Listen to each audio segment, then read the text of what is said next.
When you're buying, you already know that there's going to be a ton of paperwork.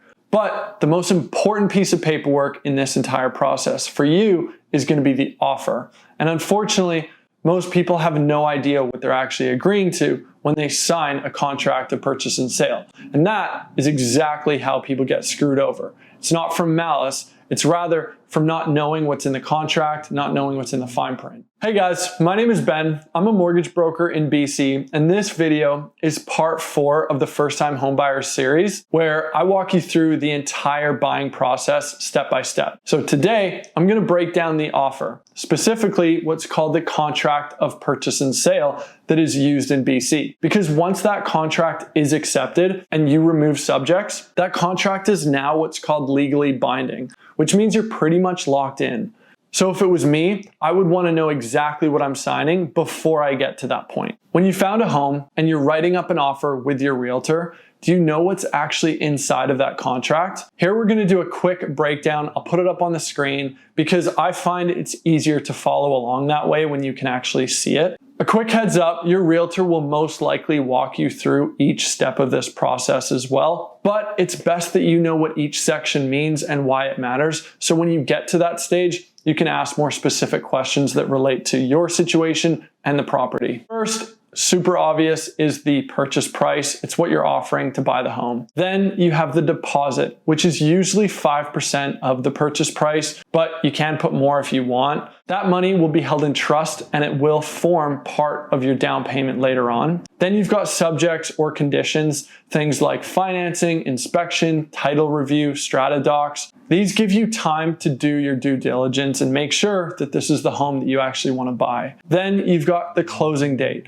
and this is when ownership will officially transfer and all the money will change hands. So the seller will get paid and your name will be registered on title. Then you have the possession date, and this is when you actually get the keys so you can move in. It's usually later the same day or sometimes the next day if you want to be safe, basically depending on what's negotiated in your offer. To keep it simple, the closing date is all the legal stuff, whereas possession date actually take physical possession over the home. Then you have included items. This is the part of the contract that will spell out what stays with the home. That's usually things like the appliances, the blinds, and maybe the light fixtures, but it's safe not to assume anything here. I learned this the hard way, but if it's not written in the contract, the seller can actually take it. So if there is something that you want, maybe the washer, the dryer, the shelves in the garage, make sure that you and your realtor have added that to the contract. Then you've got dates and deadlines. This is when the subjects are to be removed,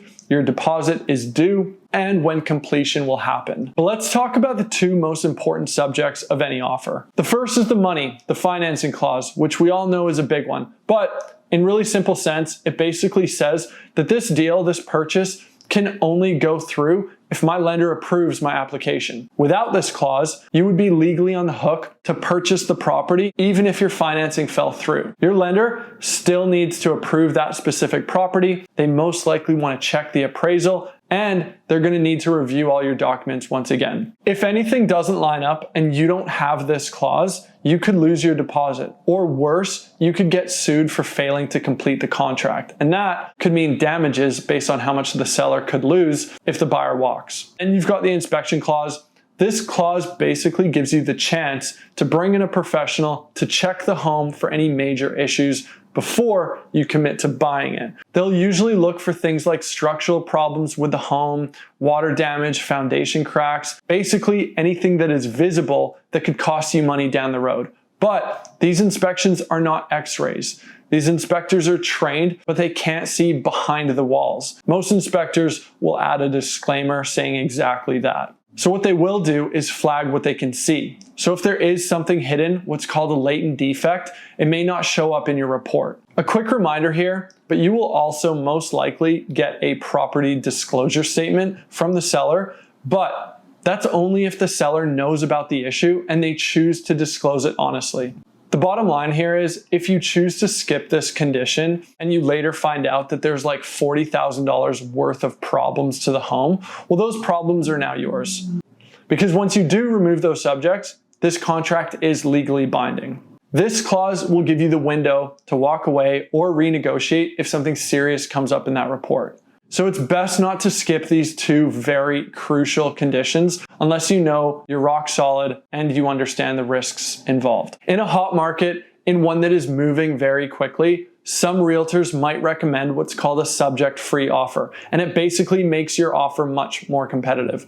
But if financing falls apart and you've already removed the subjects, you're still legally on the hook to purchase this home. And it's likely that you will owe the deposit that you put down. And as we mentioned before, in a worst case scenario, the seller could actually sue you for not completing this deal, especially if they happen to lose money when reselling the home. So even though they happen, subject-free offers are very, very risky. As a first-time homebuyer, you can think of it as jumping out of a plane without checking your parachute. Sometimes they work for some people, other times they don't work, and when they don't work, it will be a complete mess for you as the buyer. So people mix up the deposit versus the down payment all the time, so let's be clear here.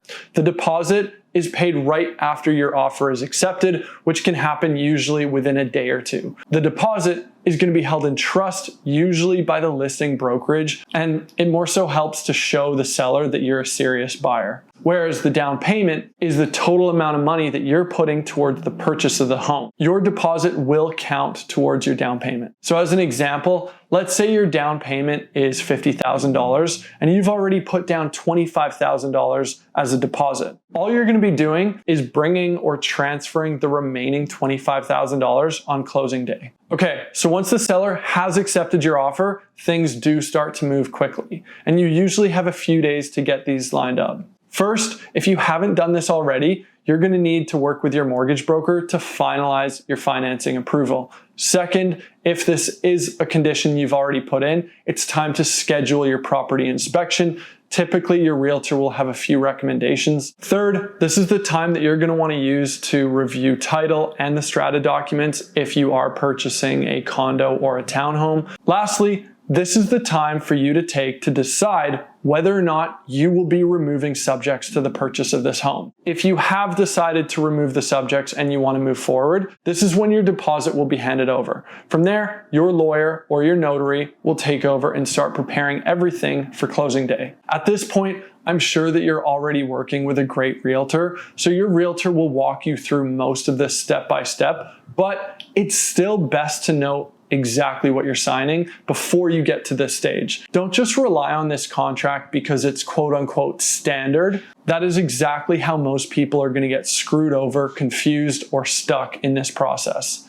At the end of the day, you're putting your name on this contract, your money, the deposit will be offered on this contract, and you're trusting people to lock in your future home. So it's a big deal. If you are feeling overwhelmed or unsure, or you're approaching this stage in your process, feel free to reach out. I work with home buyers across the province to make sure their financing, their realtor, and their offer all line up before everything gets finalized. Okay, so that's it for part 4. In part 5, what comes next, I'll walk you through what actually happens after your subjects are removed and how to avoid surprise issues before you move into the home. If you found this video helpful, please consider subscribing or feel free to comment what you think I should do a video on next after this series. As always, thank you very much for watching, and I'll see you guys in part 5.